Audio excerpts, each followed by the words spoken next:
What will you do when your money works for you? Welcome to the Tech Girl Financial Podcast with your hosts, Victor and Kim Gaxiola. From the home office in California, here is Victor and Kim. Welcome back to the third and final episode of our special series focusing on changing jobs in today's post-pandemic environment. We are going to focus on what I would say is probably Kim's favorite area, which is the wealth development and wealth building section of this three-part series. Absolutely. This gets me excited because a lot of our clients have some great benefits that are a large piece of how they are building wealth and paying for those big expensive houses out here in California, Silicon Valley area. And so we want to again reiterate how important the changing job environment is right now. In the post-pandemic, we've been in the last 6 to 12 months in an area where employees hold the card and the control because there has been so much demand for jobs. But that's changing as the recession becomes more imminent. Companies will start having the control in hiring and laying off. And so we just want to make sure you're aware of that when you are making job transitions and how that is going to impact you today with your wealth building situation. Mm-hmm. And as you mentioned, I mean, the environment is changing such that if we start moving towards, or if we're in a recession, typically jobs are some of the first areas that get impacted as corporations try to, hoard cash, not minimize its expenses just because it's likely to be going through a period of transition. And especially if it's a company that provides a certain product or service, which is bought or purchased through discretionary money, and I'm thinking like travel, luxury goods and such, it's likely that people won't be buying some of those things. And so they will look at their staffing and say, do we really still need to have as many people as we do if people are going to be buying and doing less in a period of recession? Right. And we are talking about wealth building and the changing dynamics of the stock market as well in a period of recession and expansion. And so those of you who do have those restricted stock units and ISOs and even your 401ks and all of that, how does the changing environment right now that we are living, how does it impact the decisions you make with these benefits that we're going to talk about today? All right. So why don't you kick us off by looking at some of the areas, and this is an expansion of the top 10 list that we had provided in the first episode of this series. Right. And this one, again, I said in the first part, these aren't as obvious things to just compare and contrast, because there's a lot more than just the numbers involved. And this is why I highly encourage you to speak to a financial planner. If you don't have one, get one. We are still taking clients and are happy to be that sounding board and planner for you. So we're going to start off with the pre-tax area of wealth building. And the pre-tax area consists of your 401ks or retirement plans, you may know it as, your deferred compensation.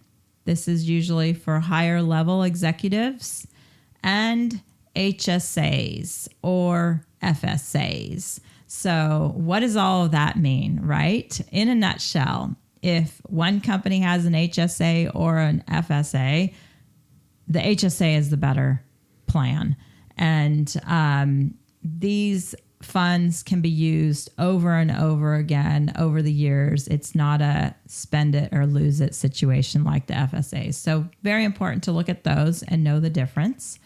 I highly encourage those that are making a lot of money to max out your HSA. Even if you don't spend a lot of money on medical care, wow, this money goes in pre-tax, and throughout your life, whenever you want to use it for medical care, it comes out post-tax. So this is like your Roth IRAs on steroids, because Roths have after-tax money and this has pre-tax money, and then it can be invested and grown and all the money comes out after tax. Yeah, and we might be making an assumption in that you know what an HSA is. It's a health savings account, which is basically the idea that you create almost like a separate bank account that you can add pre-tax dollars to pay for medical, dental, and other procedures. Right. And the FSA is the flexible spending account. That's the one that you lose if you don't use it on a year-end basis. So max those out. I highly encourage you. And if you can only max out one and you have two benefits, an HSA and a FSA, always lean on the HSA. Okay. Deferred comp we will talk about next. Again, this is something that's not as obvious. It's confusing. Sometimes it's only offered to high level management and executives. And this is money that can be put into a deferred compensation account on behalf of you. Now, one thing funny about this is you'll love it when you have it and money is going in there on a pre-tax basis. You'll hate it when you job transition and you're forced to take all that money out and pay taxes on it. So deferred compensation is different than a 401k because deferred compensation, it's only deferred from your income for a period of time. And then eventually it will become income that is taxable. So if you go from one job to another and you've had deferred compensation saved away, as soon as you leave, you most likely will have to have that income paid out to you. And, it could be hundreds of thousands of dollars that could change your tax bracket from maybe a 24% to a 33% or what have you. It's big time. So you need to be aware of that and how it's going to impact you when it comes to your taxes. 401ks is a more simpler idea. You just want to see what do you have and what are you getting, where you're going. Does your company give you a match? If so, how much are they giving you a match? Do they give you profit sharing money? Are you in a Roth 401k bucket or a pre-tax bucket? And are those options available where you're going? There is a whole lot to look at when it comes to what to do with your 401k when you leave one company and move to another.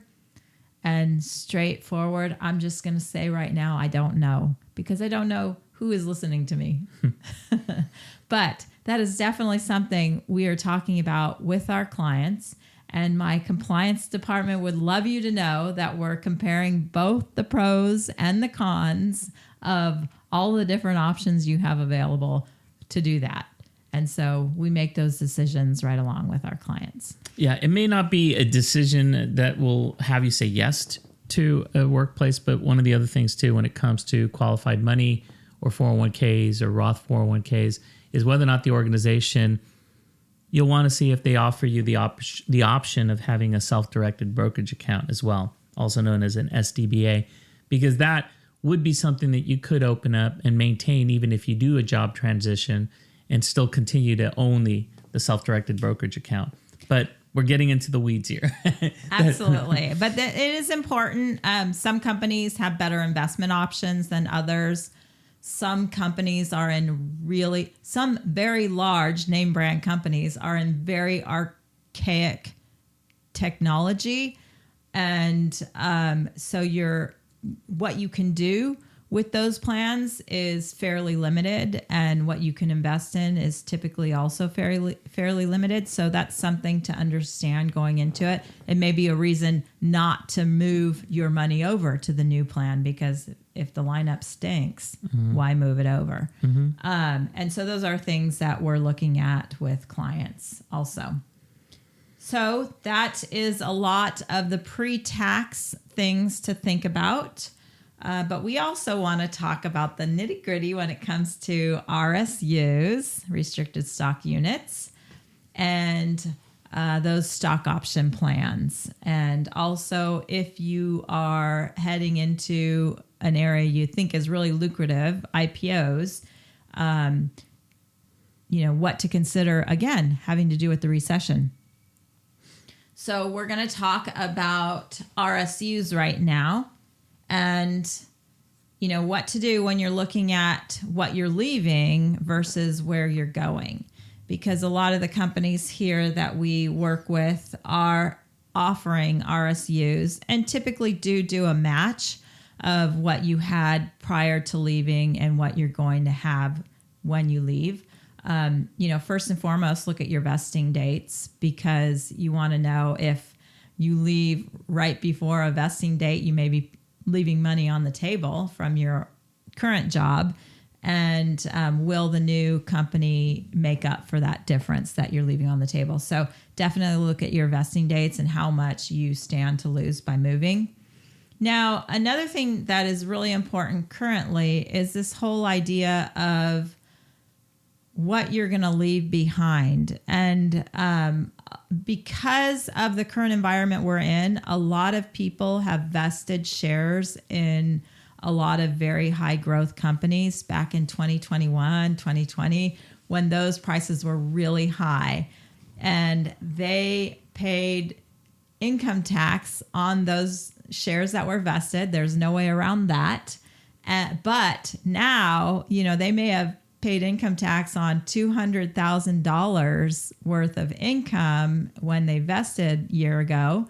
And now that stock is only worth $50,000. Ouch, that could be a big hit. And so I can see the reluctancy even when you move to a new company to hold on to that stock that is now vested because you've taken a hit on the taxes and now the stock isn't worth as much as it was when you vested.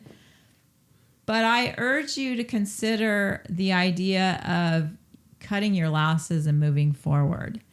Because if you go to a new company that most likely has seen a big drop in their company stock price too, you'll be buying in or vesting in at a low versus in the past where you have losses to take from your existing company stock, which those losses could be used to offset the gains as you buy into the new stock. Mm-hmm. So remember, you may be buying in or you may be selling at a low, which nobody wants you to do.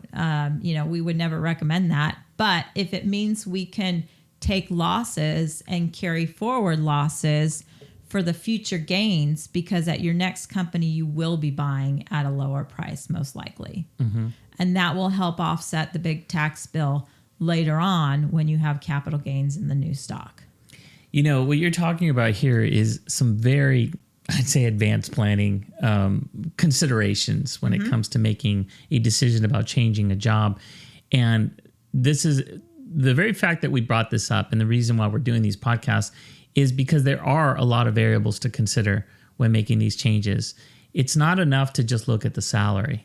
And this is what I'm thinking, because let's just say you're getting paid $100K and now they're offering you 130, 140. Yeah, that's a 30-40% salary increase. However, what are you leaving on the table in these other areas like you're talking about in the RSUs based on vesting schedules, based on when you make the move, what the stock price was when it vested versus what it is now, getting in early in a new company.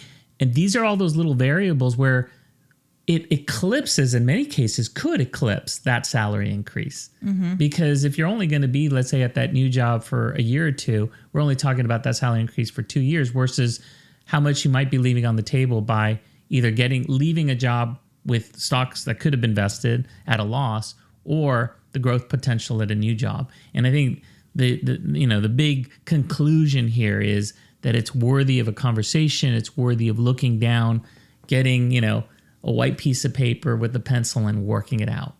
Right. And also we want to, this is when we have to talk about the whole idea of greed and what has worked in the past. Will it work in the future? A lot of people may be in the,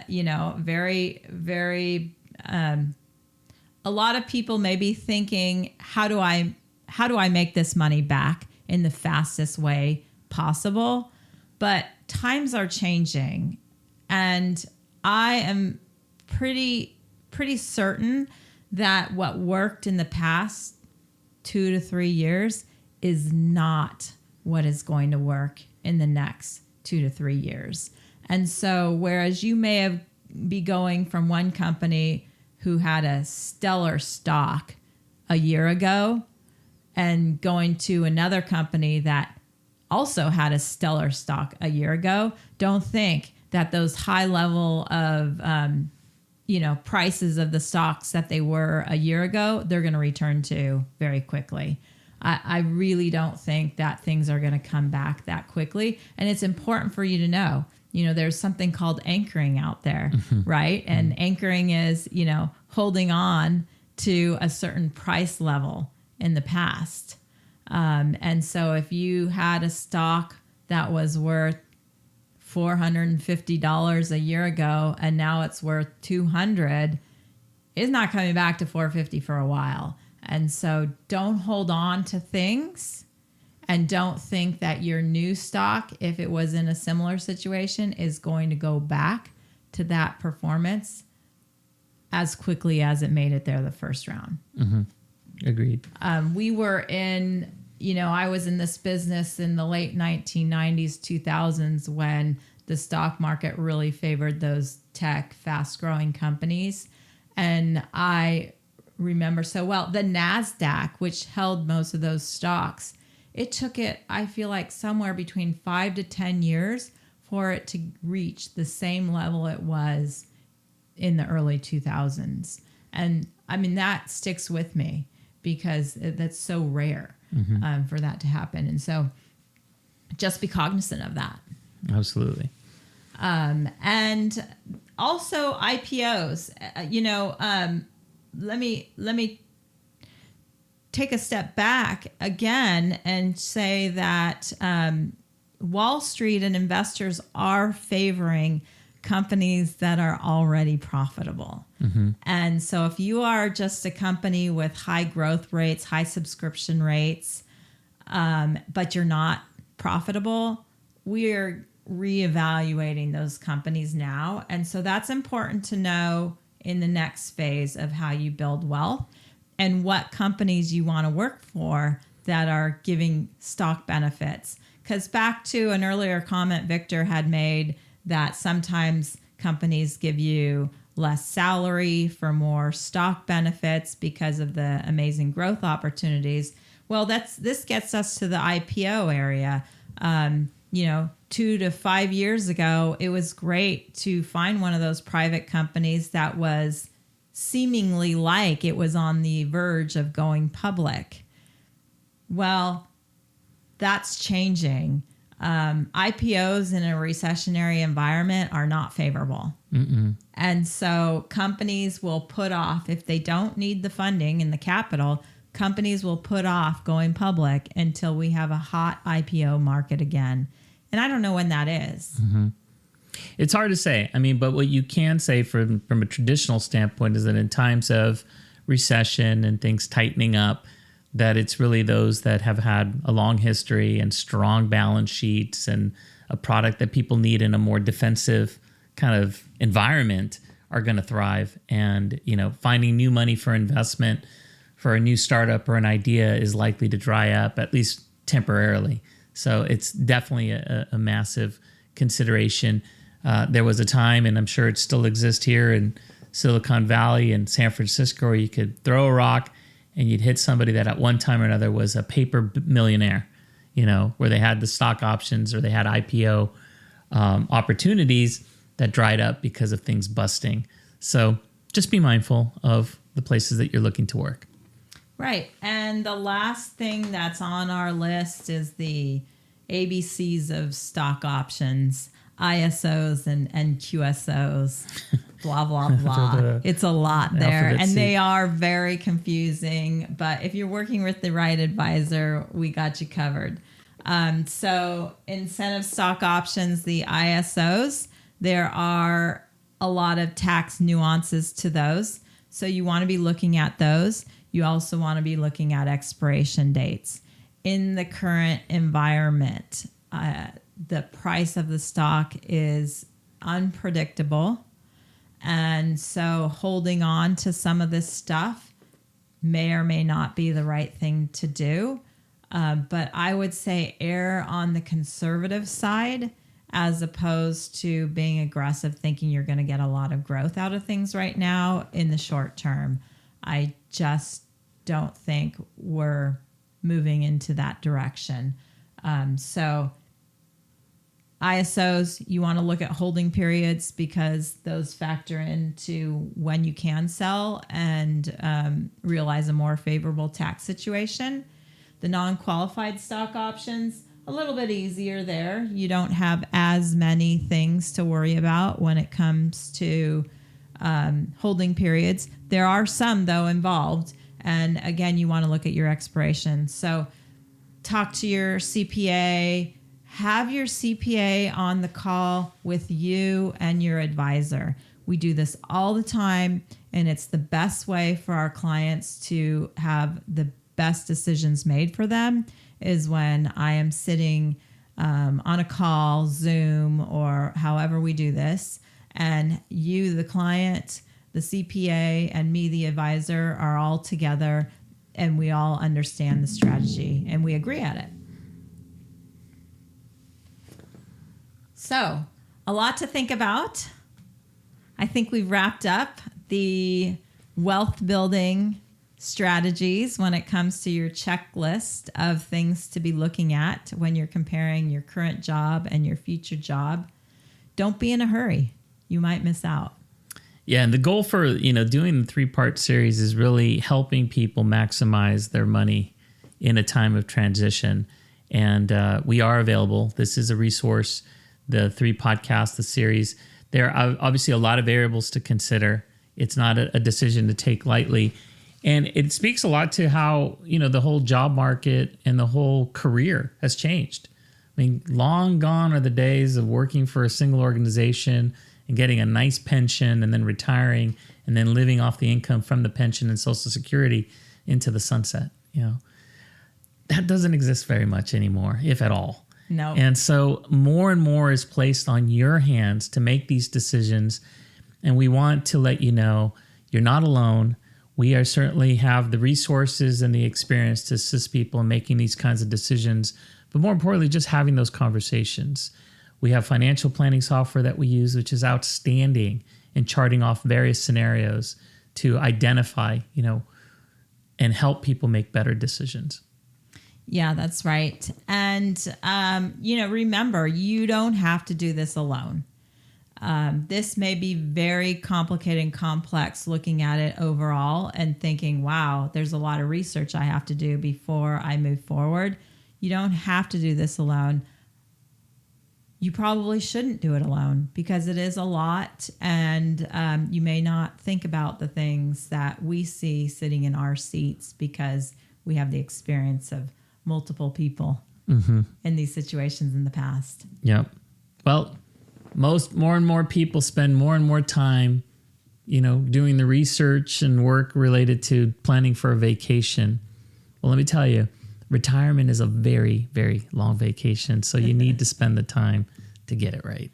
Yeah. So in the words of a lot of people in management in positions, delegate. That's right. Well, we hope you enjoyed this 3-part series in changing jobs in today's post-pandemic environment. Like I mentioned, this was a special bonus 3-parter over the course of the summer. We do anticipate coming back with all new episodes of the Techro Financial Podcast this fall, and we hope you will join us then. So thank you again for participating. And if you have questions, comments, please contact us. You can go to our website at techrofinancial.com. Click contact us. If you want to schedule some time, make it very easy to schedule, 15, 20 minutes just to have a conversation. And if you are an existing client and these are definitely things that you're thinking about, do not hesitate to reach out. We are here. Yes. And let us know what you want to hear about in our upcoming season. That's right. So just send us a note. We'll be happy to hear from you. So once again, thank you for joining us, and we hope to see you in the fall. Enjoy the rest of your summer. Take care. Bye. If you have questions, comments, or suggestions for future shows, please send an email to Victor at techgirlfinancial.com or join the conversation on Twitter using the hashtag AskTGF. We also encourage you to follow us on the Tech Girl Financial page on Facebook and connect with us on LinkedIn. Securities offered through registered representatives of Cambridge Investment Research, Inc., a broker-dealer member FINRA SIPC. Investment advisory services offered through Cambridge Investment Research Advisors, a registered investment advisor. Tech Girl Financial and Cambridge Investment Research, Inc. are not affiliated companies. Discussions in the show should not be construed as specific recommendations or investment advice.